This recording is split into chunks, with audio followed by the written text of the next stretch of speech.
podcasting from a little cabin on a hill. This is the Stacy Westfall podcast. Stacy's goal is simple: to teach you to understand why horses do what they do, as well as the action steps for creating clear, confident communication with your horses. Hi, I'm Stacy Westfall, and I'm here to teach you how to understand, enjoy, and successfully train your own horses. In this episode, I'm going to give you 3 main reasons that I do groundwork, going to talk about earning the right to be in your horse's space and your horse earning the right to be in your space. And in our final segment, On Call with Dr. Monty and I are going to discuss the reasons we are both using Equithrive. Let's dive in and get started.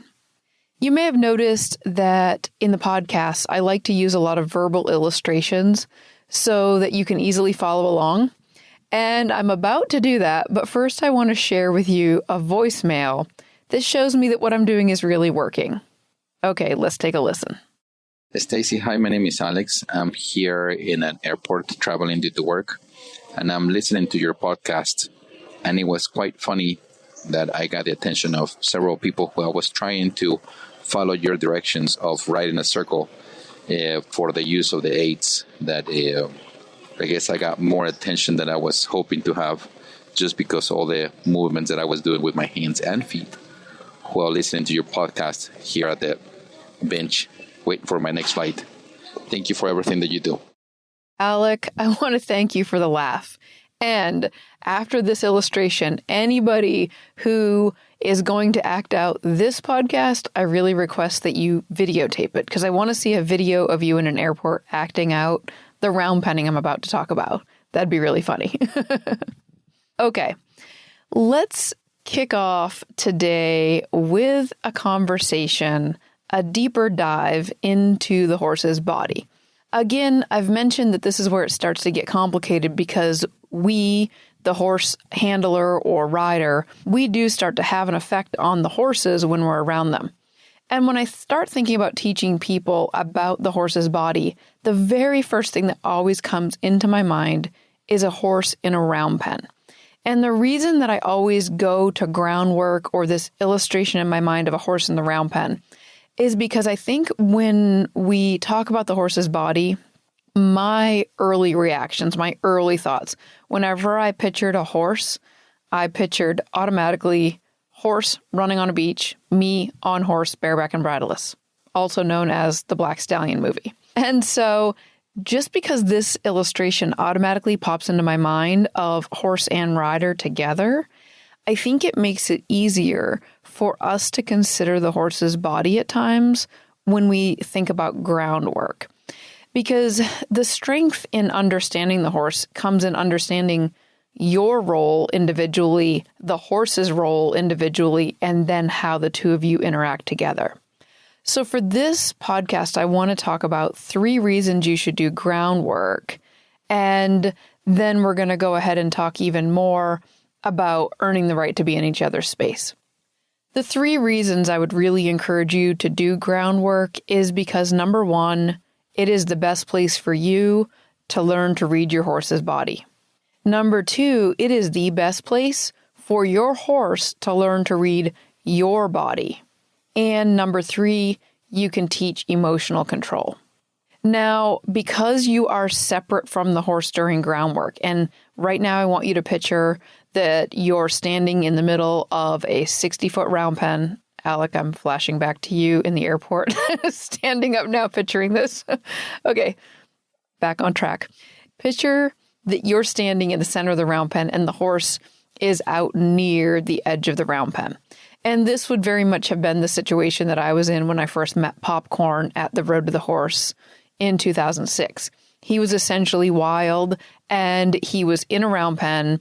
He had never been halter broke. He didn't understand humans beyond the fact that at one point just prior, he had been run into stocks. They were vaccinated, gelded, and then they were turned loose again. So Popcorn, when I met him, had very, very minimal interaction with humans. So he was essentially a lot more like a wild type of a horse because he was completely unhandled. Now, when you picture standing in the center of a round pen with a horse like that, you automatically kind of picture that horse is going to be further away from you. Or you kind of hope that horse is going to be further away from you because you'll kind of intuitively know that this wild horse is going to have some kind of a reaction to you and your presence. Now, what's really interesting is if you picture this, then you also could picture, or you can go ahead and jump on YouTube. I'm sure there's some round penning videos on there. You can actually see some in my Stacy's video diary. But Jack was not that wild, but you can still see that he was really reading my body language. And when you've got this more wild or unhandled horse, that self-preservation that they have has their senses very turned up to your presence. And so it's actually fairly easy to influence their direction of travel, or at least to be able to increase their speed. While slowing them down might be difficult, increasing their speed usually isn't, because you can add some pressure by where you stand in the round pen. And all of this is happening because as the handler, you're reading the body language and deciding where to move, but he's also reading your body language and giving you instant feedback. Now, what happens most often is that when people show up here at a clinic, or I travel around and teach clinics, I'll be headed to California in a few weeks for an event out there. What I see much more often is I see people interacting with their horses, and the person and the horse are kind of on top of each other. So they might go to lead the horse in from their trailer into a stall in my barn, and the horse is super comfortable in the handler's space to the point where they're bumping into the handler, they're looking around at my horses, and they might, bump the hat off the top of the handler, or when the human tries to slow them down, the horse might circle around them. And during all of this, you have to keep in mind, this is a conversation happening between the horse and rider or horse and handler, even though it might just look a little bit more like a horse and a rider walking towards a stall with indistinct communication happening. I think a lot of times people kind of write it off as this is just how he is when he's in a new space, but don't be mistaken. He is reading your body language, and he is reading into it what he's allowed to do and what he's not allowed to do. So let's jump our minds back into this round pen with this wild or untouched horse. We know that we would be having an effect on the horse when we moved around the round pen. And we also know that the horse would be highly tuned to us. I mean, it's either going to be highly tuned to us, or it's going to be kind of freaked out by our presence and thinking about jumping out of the pen. What you don't typically see in that situation is the horse just not aware of you at all.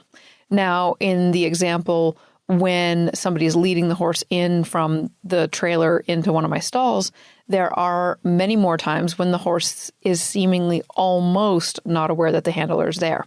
So what I'm presenting you with here is kind of two different extremes.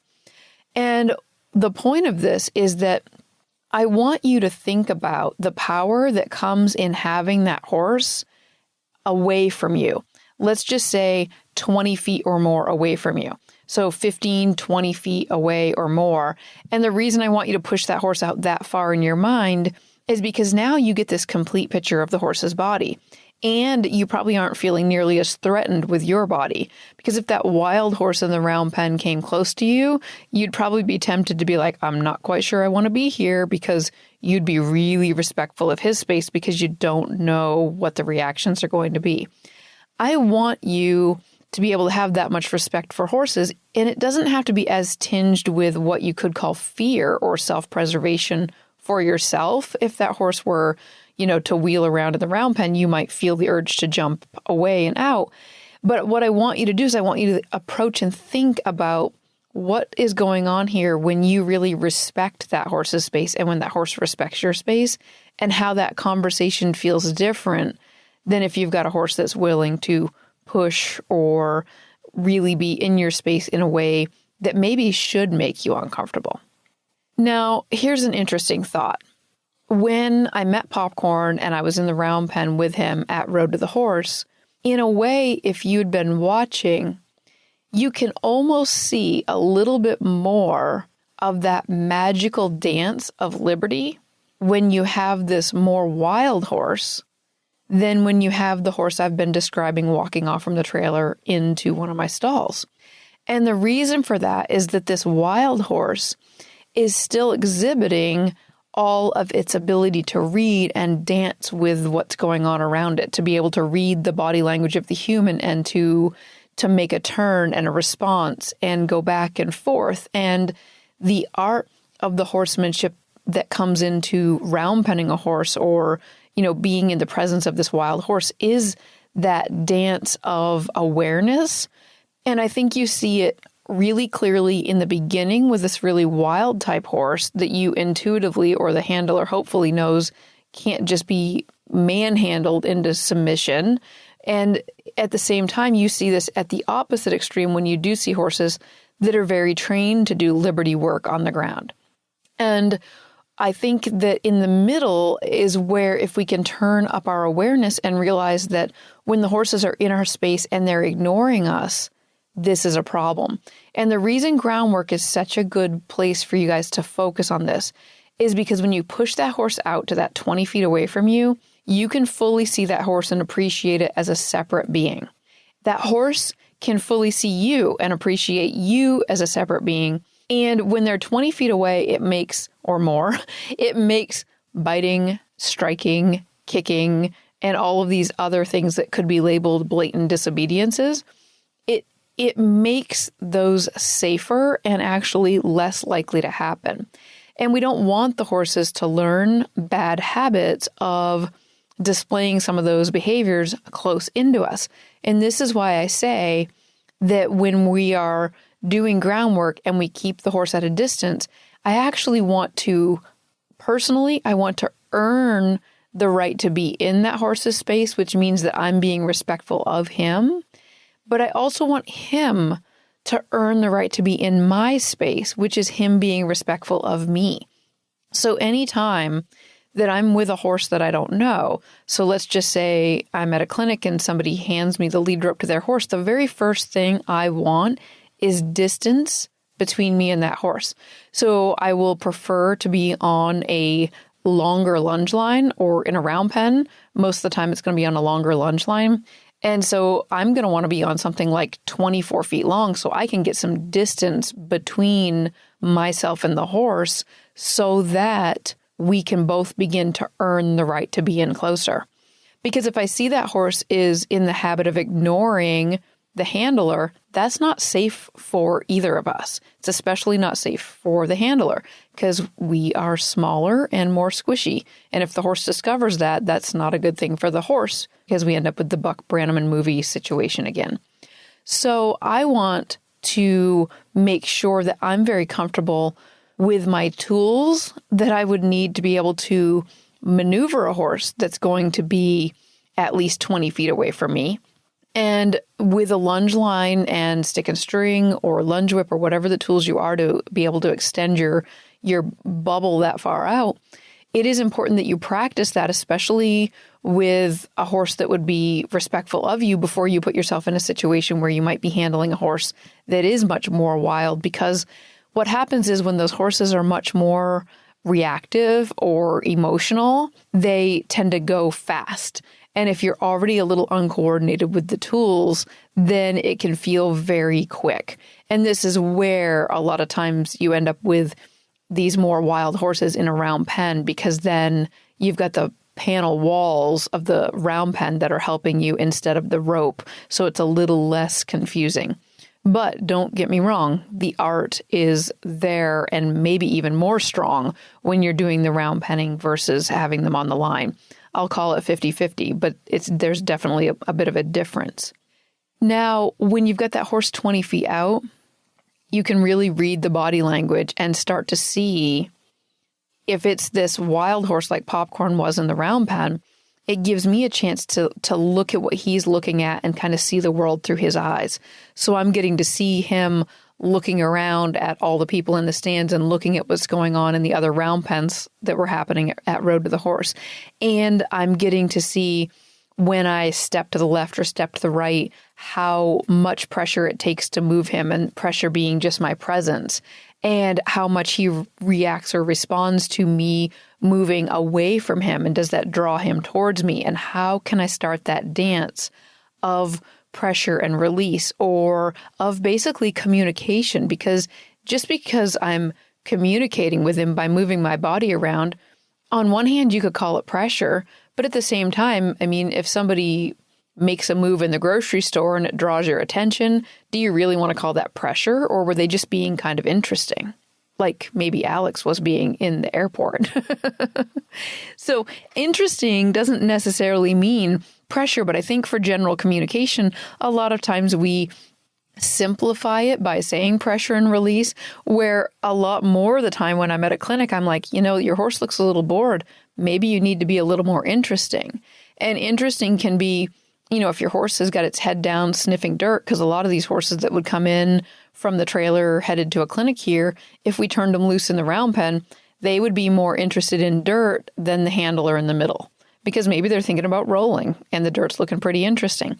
So at that moment, what I'll tell people to do is make yourself more interesting, because if he's not even interested, he's not going to be reading your body language. So I don't care if that's just jumping up and down, doing jumping jacks. You can sing your favorite song. You can skip. You can do some kind of a line dance move, or you can legitimately add pressure to his body by, stepping towards and driving him with your stick and string if you want.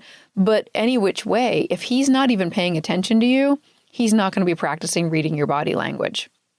And the real art that I love to do with round penning is to teach the horse emotional control, which to me is the beauty of groundwork. Before I ever climb on a horse, I want to teach that horse emotional control, but I'm going to do it with a horse that feels a little bit more like it's out away from me, and it's kind of like this remote control. So it's got this distance between me and the horse, but there's that dance. And so if I move my body, the horse has some kind of a movement, and they understand this body language from a distance.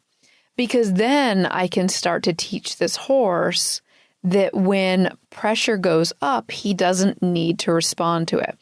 And that was the big, tall assignment when I met Popcorn at Road to the Horse, was how do you take this horse that could possibly be almost overwhelmed with the amount of 5,000, 6,000 people in this, it was back in Murfreesboro in Tennessee, in this big coliseum, thousands of people in the stands, 3 other horses in 3 other round pens with 3 other handlers, and all the chaos.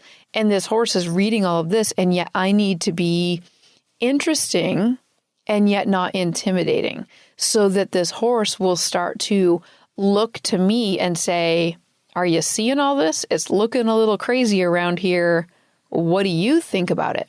So part of that conversation is me moving around, seeing what he's thinking about it, but it's also the dance of me watching him and then having feedback for him. Like, I look calm. He maybe looks upset and disoriented about what's going on, but I look purposeful and like I have a plan.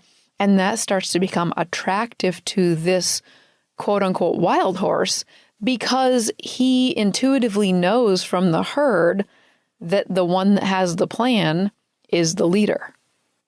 Maybe one of the most interesting things about horses is that we often hear that they can feel a fly land on their body.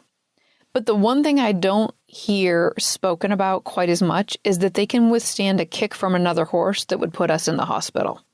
So they are such a beautiful balance of both extremes, that they can feel a fly land on them, but they can withstand and walk away and go eat hay a kick that would have put us in the hospital. And I think knowing that both of those extremes is possible is what makes the dance with the horse so interesting. Because when I am working with that horse, whether it's a wild horse in the round pen or whether it is a horse that walks in here for a clinic, I want to understand that they need to respect me and my space, and I need to respect them and their space for both reasons, because both of us can understand and feel something very sensitive And yet that horse can actually overpower me because of that ability to be able to put out a kick that would put me in the hospital while another horse can simply just walk away. What I often see is that instinctual first reaction that I have when I want to picture a horse and rider, that instinct that I have to be like, oh, instantly, I'm back in the Black Stallion movie and books. I'm instantly bareback and bridleless on this beautiful stallion running down a beach. I think it's that desire for closeness that brings us in too close to our horses' bodies too often. And when we can't see the separation between ourselves and the horse, because at the end of the day, at the end of all of this training, I'm going to try to achieve as closely as possible that look of that ride on that beach. And for me, that's what I did with Roxy. And I've done that with a lot of other horses, maybe not fully bareback, and maybe not even taking off the bridle, but you can have that relationship on a loose rein and with a saddle on. Roxy and I proved that all the other days of the year that we rode with the saddle and the bridle. But I think it's that desire for our closeness to their physical presence that ends up accidentally setting us up for being in a dangerous spot and blurring the lines so much that it becomes indistinguishable to the horse and the rider that there is communication, that clarity of communication that is needed to achieve that high level liberty work, whether it's ridden liberty or whether it's groundwork liberty. It is that inability for the horse to anymore distinguish your communication because they've kind of gone blank to your presence. And it's also your inability to communicate with that horse because you're in on top of each other and there's not a clarity of cue system. And I think that is where people most often get stuck because they feel like being in close, and I'm going to label that closer than 4 feet, which is the length of my stick and string I use. When your horse starts to be closer than 4 feet, you've got to be able to have a very clear working system inside of there to stay safe because there is really a danger zone when you are anywhere from, when you start to get the length of that horse's body or closer to you because of the ability to be run over, kick, strike, bite, all of these other things. And I'm not saying that your horses will be doing this aggressively, but how often have you been leading a horse or near a horse that spooked or reacted and running you over was an option? In any of those moments where your body being pushed out of the way by your horse happens, you have to know that that is a sign that you are of lower importance than the leader of the herd would be out in the pasture because they don't run over those guys. And that realistically, you might be putting yourself in a dangerous situation and your horse in a dangerous situation because horses that hospitalize people kind of get a bad reputation. So in this podcast, I want to encourage you to look at Groundwork as a place where you can study and read your horse's body language. Your horse can study and read your body language, and it is an amazing place to begin to teach emotional control to the horse. And I'll be going into more detail on that in another upcoming podcast. I want to leave you with this question. Are you doing enough groundwork that your horse can learn to read your body language? And can you adjust the working zone that you have around your horse? For example, if your default comfort zone is 2 feet away from each other, could you easily adjust it to 4 feet away or 10 feet away or 20 feet away and feel like you have almost the same amount of control within 10 or 20%, I'll say? Do you have about the same amount of control at all of those distances? Or are you only comfortable in that default zone? Something to think about. Supporting companies make this show sustainable. Thank you. When I was a little girl growing up and head over heels in love with horses, I frequently got the comment, "You should be a veterinarian." But as soon as the vets actually showed up to do any of the routine care for our horses, it became very clear that was not going to be a great lifestyle for me. I typically ended up sitting on a bale of hay with my head between my knees, trying not to hyperventilate or pass out because I'd seen the horse receive a shot. Or worse yet, the vet had drawn blood for Coggins. So it became very apparent to me at a young age that I wasn't going to cut it as a vet. But I have been blessed over the years to spend a lot of time with great veterinarians. I'd like to give you a little bit of the history because I find it really interesting. Back when my husband and I got married, we started training horses and eventually had a 20-stall barn where we had the horses on a waiting list, and we maintained that for over 10 years. And even though it sounds like 20 stalls would be 20 horses, many, many more than that came and went. Because as a trainer, it's very common to have a group of horses, let's just say 50% of the horses, that are 30, 60, 90-day horses. So somebody just wants to send them for a short amount of time. And then maybe the other 50% of the horses stay for longer times. But I'll tell you, when you're first getting started, the ratio is a lot more skewed towards the shorter term horses, the 30, 60, 90-day horses. And you're really hopeful if you can get a handful of horses that are going to stay for a year or two or longer, which is what Roxy did, which is how she turned out to be what she was. Having said all that, before I even got married, I was at the University of Findlay for 4 years, and we had full-time vets there. So over the years, I've spent a lot of time with veterinarians. Thankfully, most of that was not for emergencies, but a lot of it was for more than just routine care. Growing up, it seemed like our horses were only seen by vets if they were either in an emergency state or if it was the routine shots in the spring. Nowadays, I'm kind of back to almost that situation again because Jesse and I mostly just ride and train our own horses. So most of the time, the vet comes out in the spring and I say, I hope I don't see you again until next year. No offense. And they say, no offense taken. Also hope I don't see you again until next year, because anything in between is probably more of an emergency. But over all those years of training horses professionally, what was really interesting to me is that you had routine care and then you had maintenance because these were athletes in training. I also did a lot of early diagnostic because very many of the horses that came in were young horses to get started, which meant that I was probably the first professional to put my hands on them or move them around and watch them move. And then we had a lot of horses that were advancing and doing quite advanced things like you see with Roxy and the bareback and bridleless. And it made us more like sports coaches in a way. And when you get to see that many horses in training and using their body, and you get to see kind of the range of what's normal, what's abnormal, because it got to the point where I could see a young horse move and I would say, I'm a little suspicious there's something going on here. It might be OCD. It might be something with the bone growth. They're just not ready yet. Maybe it's a little too early. Maybe there's a little bit of something going on.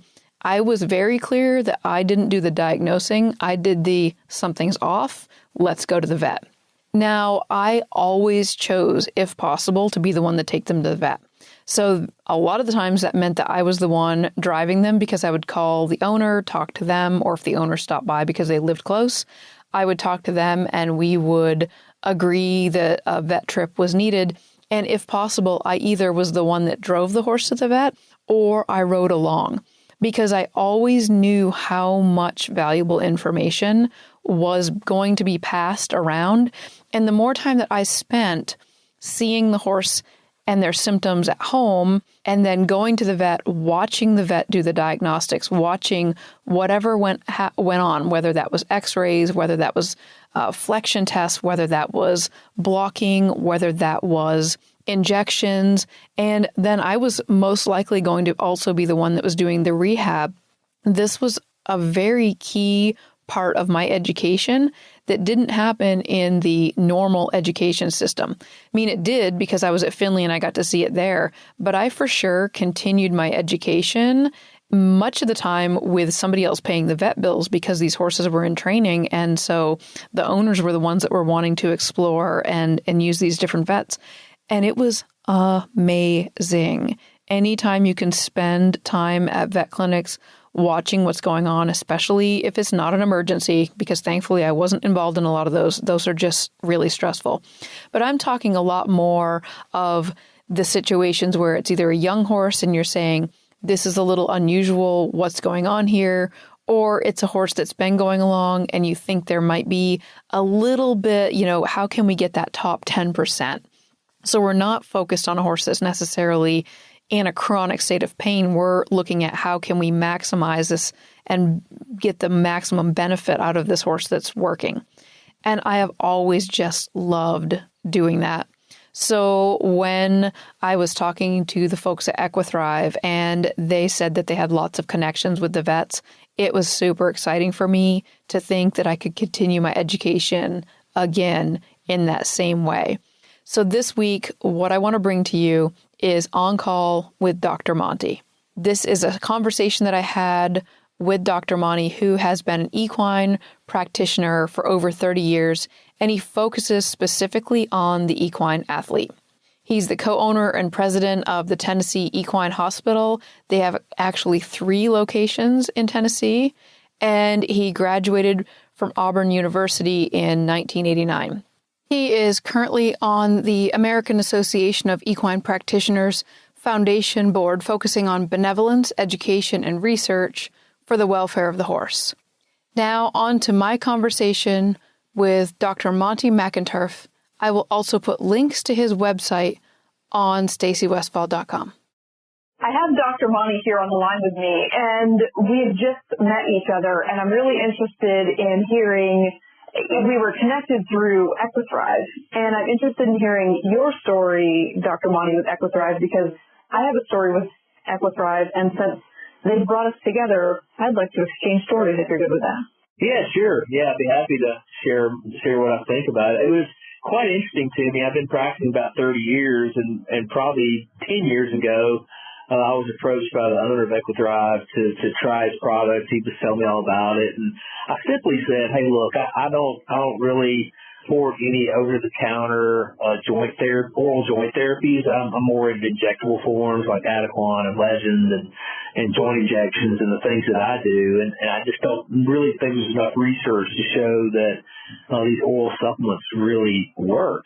And so I was pushing back pretty hard, and the owner was like, "Hey, look, if I gave you some, would you try it?" And I'm like, "Well, sure, I'll try it if you give me some." And he gave me some, and I threw it in my truck. And I was at a big hunter jumper barn that I do that has a large amount of schooling horses where they give lessons to kids. And the horses work hard, probably 5-6 days a week. They're probably jumping 3 or 4 of those days. And I know a lot of these horses are on bute and joint therapies. And I told the trainer, I said, "Look, if I give you this product, would you try it?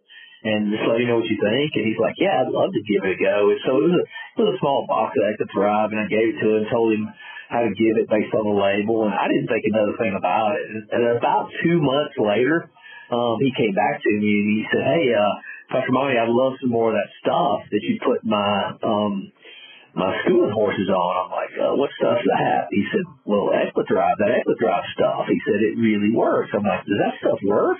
He said, "Yeah, it works great." I'm like, "What else are you giving with it?" He said, "I'm giving nothing with it. I'm not giving bue with it. I'm not giving anything that I was giving before. I'm not having you inject your hocks like I was doing. I've just had them on this product twice a day, and these horses, they're 19, 20 years of age, are acting like they're 9 or 10. He said these horses have more endurance. They're jumping more. They're trot's bigger. They're just holding up so much better." And I'm like, "Wow, really?" So from that point, I started using it on older horses just to see how they would react. And I was really, really surprised at how these horses had more endurance. They were more active. They got up and down easier.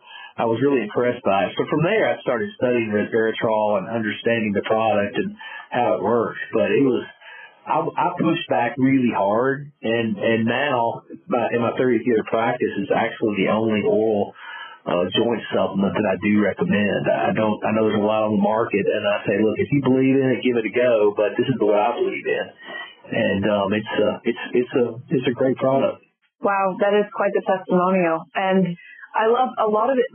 Echoes kind of what I was experiencing from obviously a different side of the of it. But as the owner, I've tried some different, supplements, and I guess I've always felt like I was kind of ornery when I tried them because I'd put them on them for a while, and then even if I saw a difference, I'd be like, okay, I'll take you back off. Because if it's working and I take you off, I should notice it. And so it was interesting because I put my older horse, Popcorn, on it, and I had him on it for probably a couple of months, and then we went to Australia. And so when we left, I was like, I'm going to make it super simple. I'm going to take them off the supplements so that it's really easy with people they're feeding. And we left and we came back, and it was really interesting because I could see a difference in him. But one side effect of using the Equithrive that I did not hear advertised anywhere, but it was that he has the oral plaques in his ear. Right. And so he has training like crazy, and he will totally tolerate, and he doesn't evade me, but you can also see him wince in pain when you handle the one ear that has it in it. And right. when he went on the Equithrive, the first thing we noticed was that sensitivity was dramatically, I'm talking like 90% cut. Nice. And so it was like, is this just a side effect? Well, when we went to Australia and then came back, he was right back to super sensitive.